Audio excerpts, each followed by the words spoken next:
perfect roast chicken. Put some butter in a bowl and add some seasoning, some rosemary, some thyme, some parsley. Add some garlic, chopped garlic, to that mixture.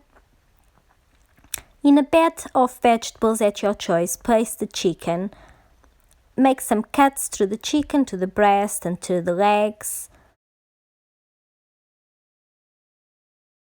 Put the butter mixture around the chicken inside those holes that you made and all over your chicken. When it's ready, put a head of garlic inside. Squeeze some lemon and put the lemon inside as well. Some salt and pepper, and ready to go to the oven. Allow 45 minutes per kilo and add another 20 minutes. Halfway through, turn your chicken around and voila! If you want to see more videos like this, please follow me.